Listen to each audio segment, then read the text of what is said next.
Our ocean is the foundation of life on Earth, producing over half of the oxygen we breathe and supporting the livelihoods of billions of people. Today, our ocean faces greater threats than ever before, from the impacts of catastrophic climate change to pollution to coastal development. As we witness these threats, the need for innovative solutions to restore and protect marine life has never been more urgent.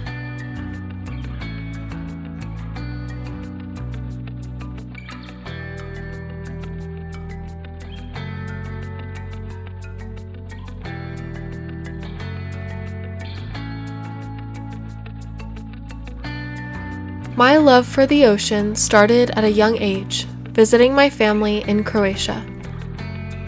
Witnessing threats to our environment firsthand inspired me to work towards solutions.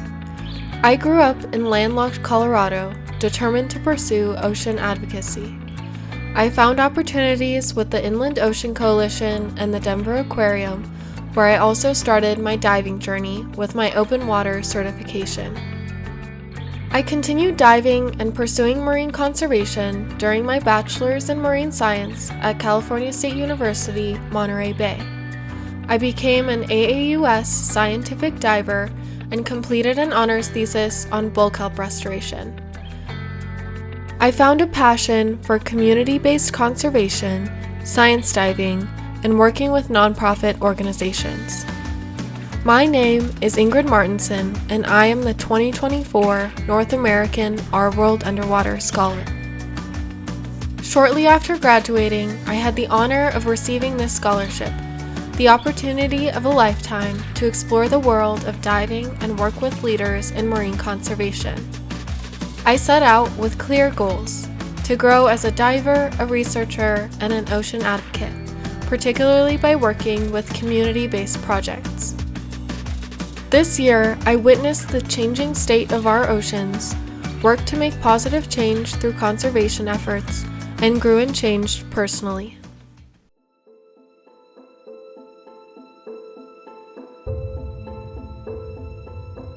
This is the crown of thorns starfish. They are voracious coral eaters covered in poisonous spines native to Indo-Pacific coral reefs. An imbalance in the ecosystem has created conditions for starfish outbreaks. When populations surge, they can devastate reefs by eating corals faster than they can grow, leaving behind bright white scars or completely killing the reef. The Great Barrier Reef is currently experiencing its fourth major outbreak since the 1960s. I spent 20 days at sea with Inlock Group, working on the Crown of Thorns control program. This method involves injecting them with bile salt, which kills them without harming the surrounding environment. Outbreaks put immense pressure on the reef, adding to the stress created by climate change. By targeting outbreaks, it gives corals a chance of recovery.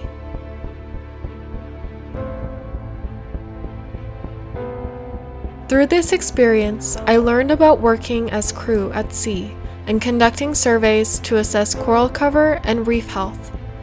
I also gained perspective of the inner workings of a more than decade-long government marine management program that partners with NGOs and private companies.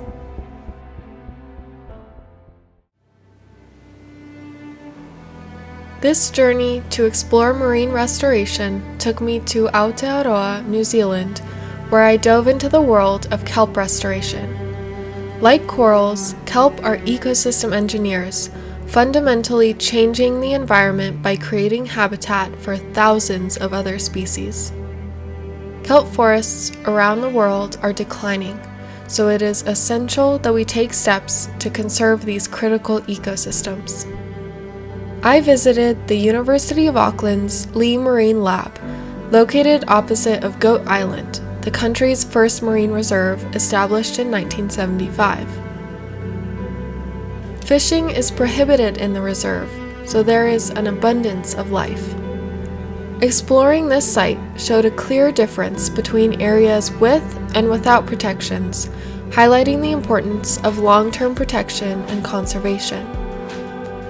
Overfishing has created an imbalance in the kelp forest ecosystem, where urchins, or kinna, have become overpopulated. Kinna's natural predators, including crayfish and Australasian snapper, are highly sought after. With fewer natural predators, kinna populations rise dramatically.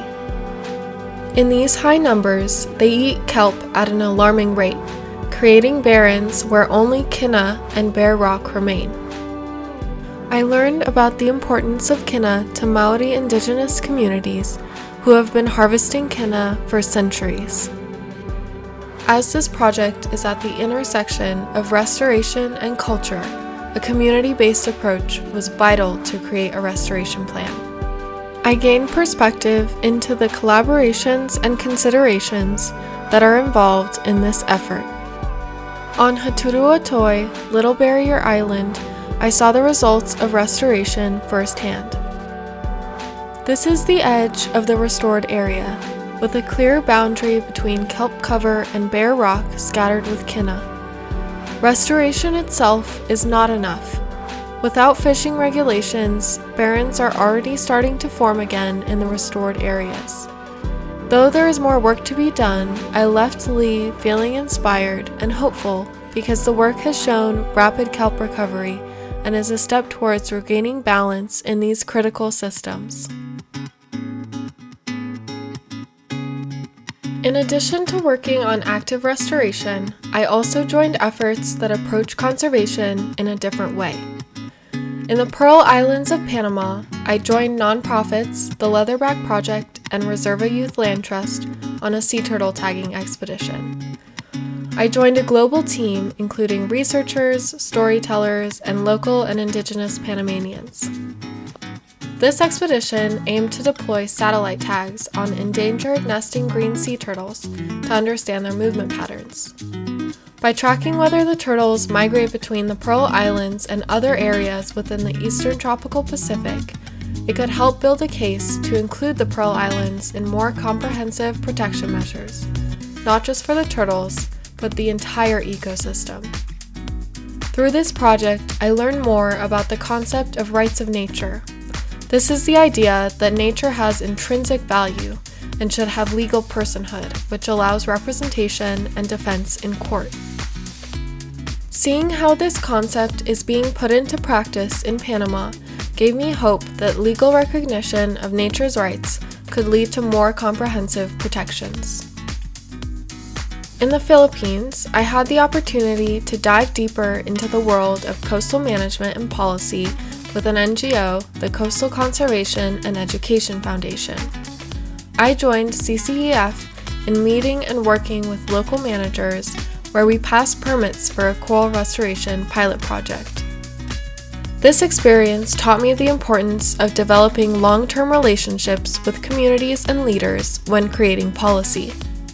I also experienced my first typhoon, a stark reminder of the increasing challenges faced by coastal communities due to climate change.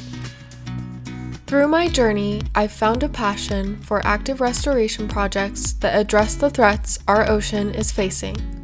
But that alone is not enough. Restoration has to be coupled with community buy-in, policy, and management that enforces protections.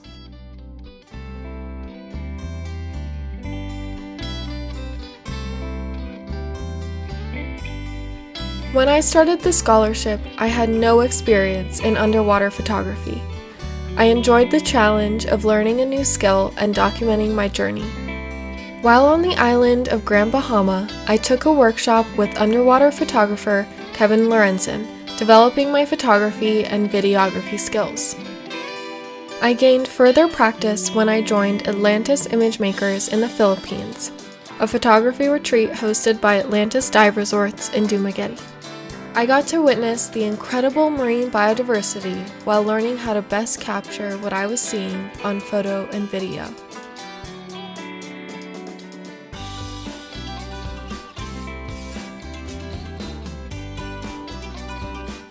Throughout the year, I pushed my skills as a diver.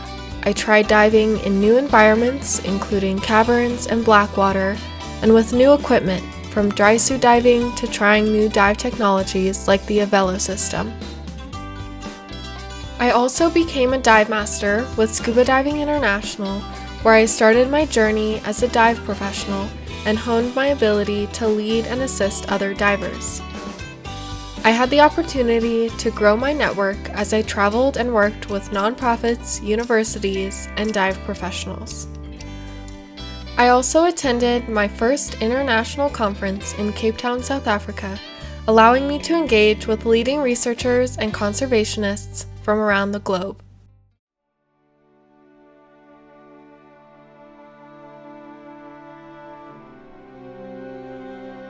Throughout this year, I had the incredible privilege of exploring diverse marine ecosystems around the world. From South Africa's towering bamboo kelp forests to the beautiful coral reefs surrounding Apple Island in the Philippines. I also witnessed firsthand the impacts of threats facing our ocean. The Galapagos Islands are known for their biodiversity, home to many species found nowhere else on our planet. I had the incredible opportunity to explore the islands aboard the Galapagos Sky. In the midst of this teeming biodiversity, there is also a story of biodiversity loss. More than 95% of corals in the Galapagos were lost in the 1980s during an El Niño weather event. On coral reefs around the world, I saw the impacts of coral bleaching and disease. Along with threats caused by environmental factors, I also observed the impacts of pollution. Even in the most remote locations, plastic pollution was present, a constant reminder of humanity's far-reaching impacts. I saw a ghost net for the first time on the Great Barrier Reef. Ghost nets are discarded or lost fishing gear that travels through the ocean, entangling marine life. This net had become stuck on the reef, causing significant damage to many corals. We worked to remove it, and it felt rewarding giving the choked corals a chance and preventing future entanglements. At the same time, it was a reminder of the tons of ghost gear causing damage in our ocean. In Tasmania, I saw the devastating loss of once lush giant kelp forests. I joined Dr. Scott Bennett at the University of Tasmania for biodiversity surveys, part of more than a 30-year effort to monitor changes in this area. Recognizing changes is vital for developing and implementing solutions in real time. Though tropical and temperate systems may seem like completely separate worlds, the challenges they face stem from the same pressures we humans are creating. Yet amidst these challenges, I also found hope. Throughout my journey, I had the opportunity to work with a range of organizations, each tackling conservation challenges in their own unique contexts. Collaboration across borders, disciplines, and communities is essential if we are to turn the tide in favor of ocean health.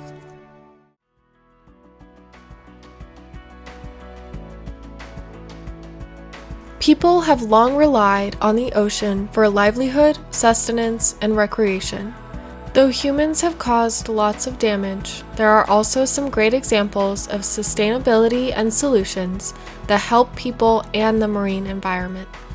During my time in Cape Town, South Africa, I worked with Shark Spotters, an NGO dedicated to research, education, and conservation with safety and shark-human interactions.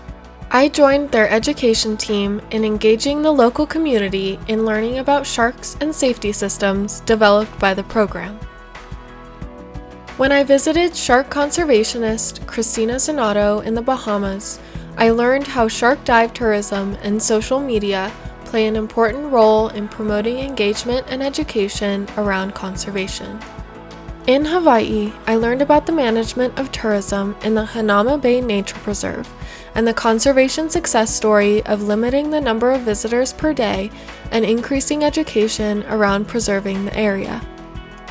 Conservation cannot be separated from people. Solutions have to center around communities relying on or interacting with the ocean. As I reflect on this incredible year of exploration, I am grateful for the privilege of working on projects and in places I only once dreamed about. The opportunity to connect with leaders around the globe was invaluable in expanding my skills as a diver and ocean advocate.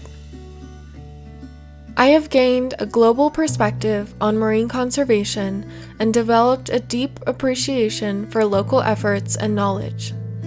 Each experience has reinforced my commitment to working with communities in the conservation space. This year has also highlighted the shared responsibility we all have in ocean stewardship. The challenges facing our marine ecosystems are immense, but so is the passion and dedication of those working to protect them. Protecting and conserving our ocean in a way that centers sustainability and equity is not an easy task, but we have to start somewhere. As this chapter of my journey comes to a close, I'm filled with gratitude to the Our World Underwater Scholarship Society, to our sponsors, to the mentors who guided me, and to the countless individuals who welcomed me into their homes and communities and shared their expertise. I am leaving this year with a newfound confidence in becoming a leader in the field. As I look to my future, I'm inspired by the potential for positive change and committed to playing my part in conserving our blue planet.